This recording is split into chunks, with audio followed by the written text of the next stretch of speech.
வணக்கம் மக்களே. நம்ம கார்த்திக் கதையில் ஆகஸ்ட் 19 என்ன நடக்க போகுது அப்படிங்கிறத பற்றி தாங்க இந்த வீடியோவில் இப்போ நம்ம பார்க்க போகிறோம். வீடியோவுக்கு மறக்காமல் லைக் பண்ணிக்கோங்க. நீங்கள் லைக் பண்ணுறது தான் எங்களுக்கு அடுத்தடுத்து வீடியோ போடுறதுக்கு ரொம்பவே இன்ட்ரெஸ்டிங்காக இருக்கும். ஸோ மறக்காமல் லைக் பண்ணிவிட்டு இந்த வீடியோவை தொடர்ந்து பாருங்கள். என்ன நடக்குது அப்படின்னு பார்த்துக்கிட்டிங்கன்னா, அதிகாரிங்க வந்துட்டு ரேவதி போராட்டம் பண்ணுறதை பார்த்துட்டு ஷாக் ஆகுறாங்க. அப்போ ஒருத்தர் சொல்றாரு, இங்க பாருங்க, இந்த பொண்ணு ரொம்ப நேரம் வந்துட்டு போராட்டம் பண்றதுக்கு வாய்ப்பு கிடையாது. கண்டிப்பா இன்னும் கொஞ்ச நேரத்துல அந்த பொண்ணு கிளம்பி போயிரும். அதனால நீங்க யாரும் வருத்தப்படாதீங்க.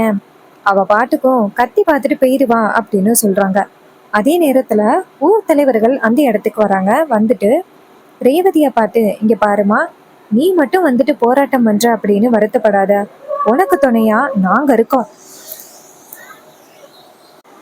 ஊர் தலைவர்கள் ரேவதியை பார்த்துட்டு தைரியம் சொல்றாங்க, இங்க பாரு, நீ கவலைப்படாத, உனக்கு துணையா நாங்க எல்லாருமே இந்த இடத்துல வந்து போராட்டம் பண்ண போறோம். ஏன்னா கார்த்தி தம்பி எந்த அளவுக்கு எங்க எல்லாருக்கும் உதவியா இருந்திருக்காரு அப்படின்னு எங்க எல்லாருக்கும் தெரியும். அவருக்கு நன்றி கடனா நாங்க கண்டிப்பா இந்த இடத்த விட்டு போக மாட்டோம். தம்பிய வெளியில விடுற வரைக்கும் நாங்க போக மாட்டோம் அப்படின்னு எல்லாருமே ரேவதியோட உட்கார்றாங்க. அதே நேரத்துல அந்த இடத்துக்கு மீடியா பீப்புள் எல்லாரும் வந்துடுறாங்க. வந்துட்டு ரேவதி கிட்டே கேட்குறாங்க, மேடம் என்னாச்சு மேடம் அப்படின்னு. ரேவதி சொல்கிறாங்க, இங்கே பாருங்க, என் ஹஸ்பண்ட் வந்துட்டு என்கிட்டேருந்து கொஞ்ச நாள் பிரிஞ்சிருந்தாரு. எங்கள் அம்மா தான் எங்கள் 2 பேரையுமே பிரித்து வச்சுருந்தாங்க. எனக்கு கொஞ்ச நாளைக்கு முன்னாடி ஒரு சின்ன விபத்தாகிருச்சு. அந்த விபத்தில் எனக்கு பழைய விஷயங்கள் நிறையவே மறந்து போயிருச்சு. அதை எங்கள் அம்மா சூழ்நிலையாக பயன்படுத்திக்கிட்டு என்னையும் என் புருஷனையும் பிரித்து வச்சுருந்தாங்க. ஆனால் இப்போ வந்துட்டு எனக்கு அவர் எந்த அளவுக்கு வந்துட்டு காதலோட இருந்தாரு அப்படிங்கிற எல்லா உண்மையும் தெரிஞ்சிருச்சு. அதனால நான் அவர் கூட சேர்ந்து வாழலாம் அப்படின்னு முடிவு பண்ணேன். ஆனா அம்மா என்னடான்னா என்னையும் அவரையும் பிரிச்சு வைக்கிறதுக்காக என் புருஷன் மேல மிகப்பெரிய புகார் கொடுத்துட்டாங்க. ஆனா அது எதுவுமே உண்மை கிடையாது.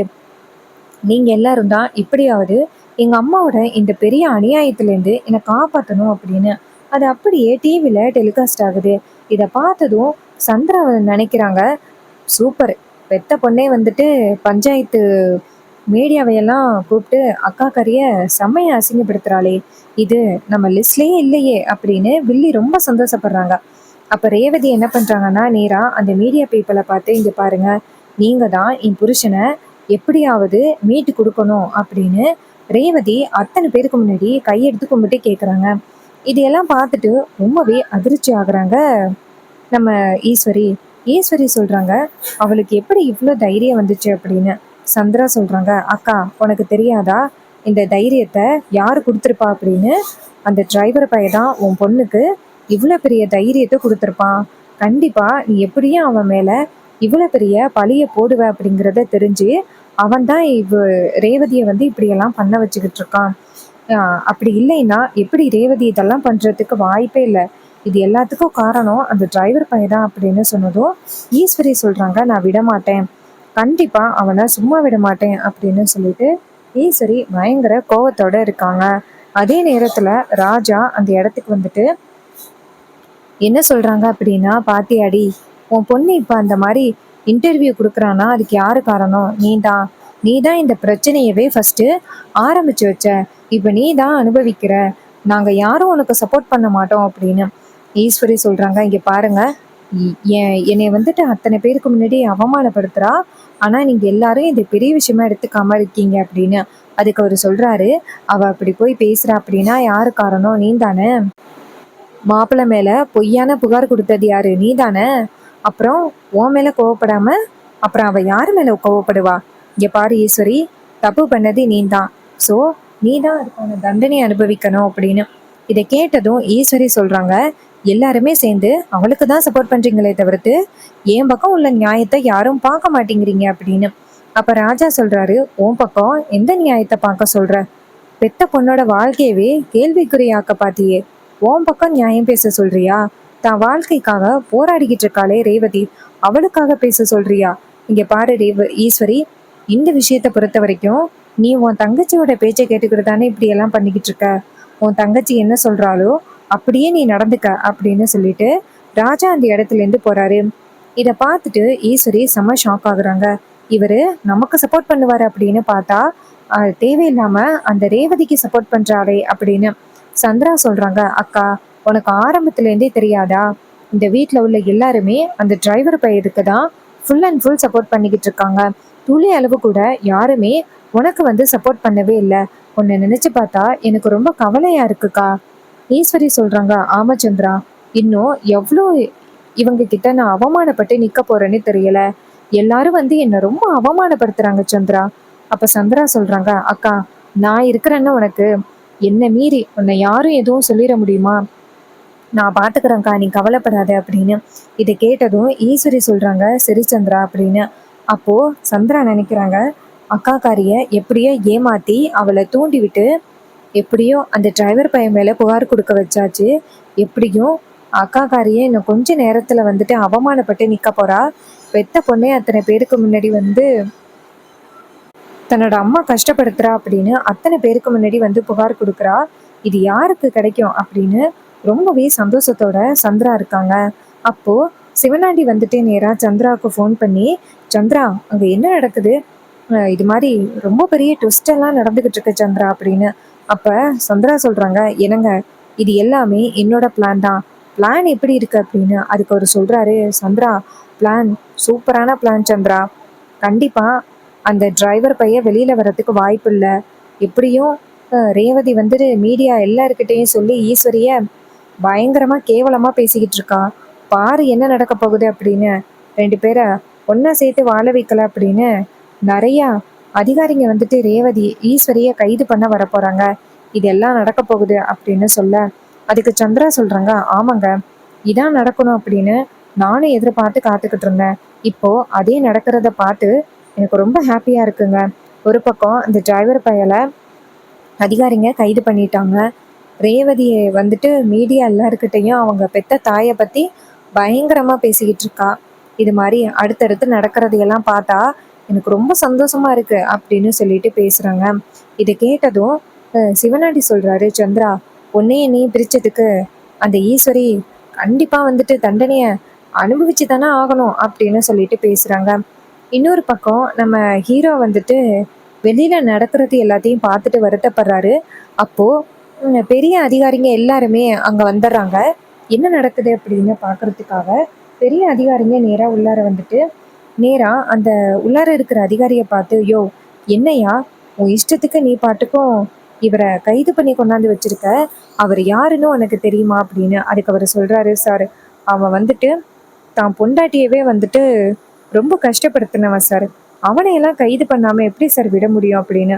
அதுக்கு அவர் சொல்றாரு, இங்க பாருங்க அவர் எப்பேற்பட்டவர் தெரியுமா? அவரெல்லாம் அவரோட பொண்டாட்டியை கஷ்டப்படுத்தினாரா? அதை நான் நம்பணுமா? இங்க பாரு, நீ யாரோ காசு கொடுத்தாங்க அப்படிங்கிறதுக்காக நீ இவங்க மேல ஒரு பொய்யான புகாரை கொடுத்துருக்க. இங்க பாரு அந்த லேடியை கூப்பிடுமா அப்படின்னு. அப்போ ஒருத்தர் வெளியில நேரா ரேவதியை கூப்பிடுறாங்க. ரேவதி சொல்றாங்க, நான் வரமாட்டேன், என் புருஷனை வெளியில விடுற வரைக்கும் நான் வரமாட்டேன் அப்படின்னு. அப்ப அவர் சொல்றாரு, இங்க பாருமா, உன் புருஷனை வெளியில கொண்டு வரதுக்காக தான் அந்த பெரிய அதிகாரியே வந்திருக்காரு. அவருக்கு மட்டும் நீ கொஞ்சம் ஒத்துழைப்பு கொடுத்தியன்னா போதும். ரேவதி சொல்றாங்க, சரி அப்படின்னு உள்ளார வராங்க. உள்ளார நேரா அதிகாரியை பார்த்து, சார் இது மாதிரி என் ஹஸ்பண்ட் எந்த தப்பும் பண்ணலை சார். நான் தான் சார் வீட்டை விட்டு வெளியில வந்தேன். எங்க அம்மாவோட கொடுமை தாங்க முடியாம நான் வெளியில வந்தேன் சார். மற்றபடி என் புருஷன் மேல எந்தவித தப்புமே இல்லை சார் அப்படின்னு. இதை கேட்டதும் அதிகாரி சொல்றாங்க, இங்க பாருமா, உன் பக்கம் உள்ள நியாயத்தை நான் நல்லாவே தெரிஞ்சுக்கிட்டேன். நீ கவலைப்படாதம்மா, இன்னும் கொஞ்ச நேரத்துல உன் புருஷனா நாங்க வெளியில விட்டுறோம் அப்படின்னு நேரா ஹீரோவை கூப்பிடுறாங்க. ஹீரோ வெளியில வராரு. அதிகாரி நேரா ஹீரோவை பார்த்து, சார் மன்னிச்சிருங்க சார், இவன் ஏதோ பெரிய ஆளுகிட்ட காசை வாங்கிக்கிட்டு இப்படி பண்றான் அப்படின்னு வெட்ட வெளிச்சமா எங்களுக்கு தெரிஞ்சிருச்சு. ஸோ நீங்க கவலைப்படாதீங்க, உங்க மேல எந்த தப்பும் இல்லை, உங்களை நாங்கள் இப்போ விடுதலை பண்றோம். அப்ப ரேவதி சொல்றாங்க, இல்லை சார் ஒரு நிமிஷம் இருங்க, என் பக்கம் உள்ள நியாயத்தை கேளுங்க அப்படின்னு. அதுக்கு அவர் சொல்றாரு, சொல்லுமா. அதுக்கு ரேவதி சொல்றாங்க, சார் இது எல்லாத்துக்கும் யாரு காரணம் தெரியுமா?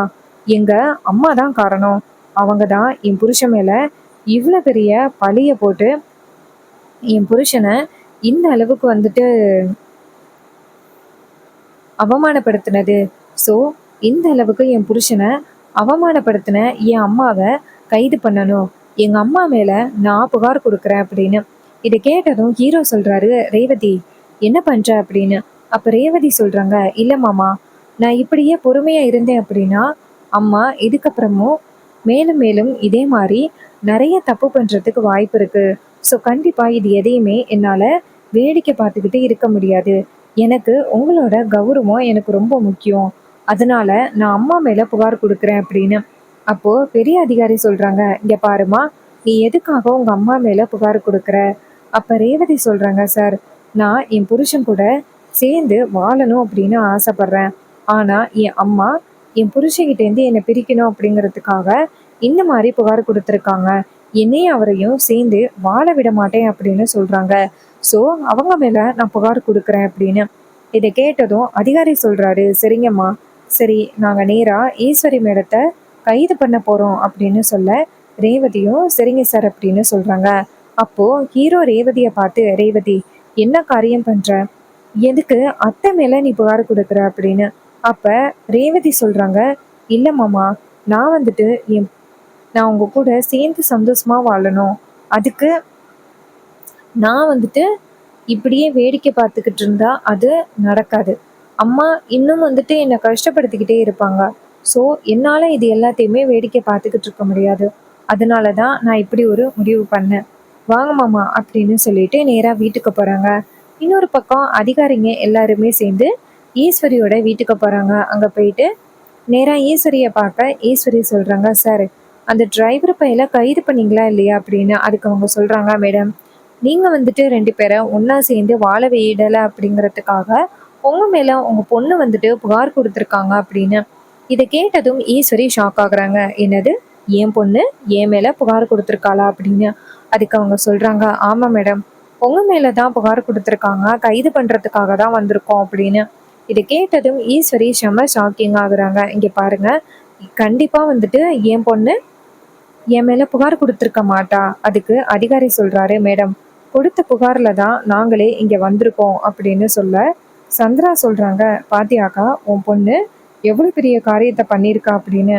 ஈஸ்வரி சொல்கிறாங்க, ஆமாம் சந்திரா, சரி இரு, நான் பார்த்துக்கிறேன் அப்படின்னு நேராக அதிகாரிங்களை பார்த்து, இங்கே பாருங்க, நான் வர முடியாது அப்படின்னு. அதிகாரி சொல்கிறாங்க, நீங்கள் வரலைன்னா உங்களை வலுக்கட்டாயமாக இந்த இடத்துலேருந்து அழைச்சிட்டு போகிற மாதிரி வரும், பரவாயில்லையா அப்படின்னு. இதை கேட்டதும் ரொம்பவே அதிர்ச்சி ஆகுறாங்க ஈஸ்வரி.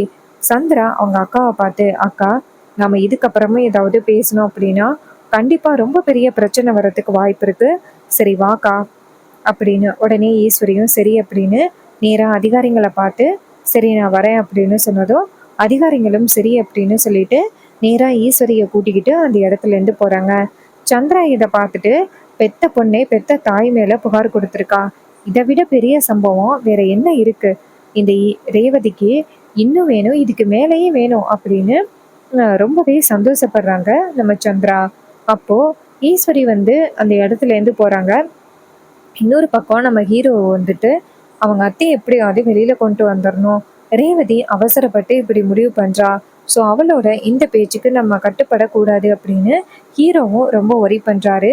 அவங்க அத்தையை எப்படியாவது வெளியில கொண்டு வரணும் அப்படின்னு நினைக்கிறாரு. ஈஸ்வரியோட இந்த அதிரடி முடிவு உங்களுக்கு பிடிச்சிருக்கா? உங்களுக்கு இந்த கதை பிடிச்சிருந்துச்சுன்னா இந்த வீடியோவுக்கு மறக்காம லைக் பண்ணிக்கோங்க. நீங்க லைக் பண்றது தான் எங்களுக்கு அடுத்தடுத்து வீடியோ போடுறதுக்கு ரொம்பவே இன்ட்ரெஸ்டிங்காக இருக்கும். ஸோ மறக்காம லைக் பண்ணிட்டு இந்த வீடியோவை தொடர்ந்து பாருங்க. ஸோ உங்களுக்கும் இதே மாதிரி உங்களோட யூடியூப் சேனலுக்கு வாய்ஸ் ஓவர் கொடுக்கணுமா? இதே மாதிரி வாய்ஸ் ஓவர் கொடுக்கணும் அப்படின்னா நம்மளோட இந்த இன்ஸ்டாகிராம் ஐடியை காண்டாக்ட் பண்ணுங்க. உங்களுக்கு நல்ல முறையில் வாய்ஸ் ஓவர் பண்ணி கொடுக்குறோம். ஸோ தேங்க்யூ ஃபார் வாட்சிங். see you on next new video. அடுத்து என்ன நடக்க போகுது, என்னெல்லாம் நடக்க வாய்ப்புகள் இருக்குது அப்படிங்கிறத பற்றி தெரிஞ்சுக்கணும் அப்படின்னா நம்மளோட சேனலை தொடர்ந்து ஃபாலோ பண்ணுங்கள்.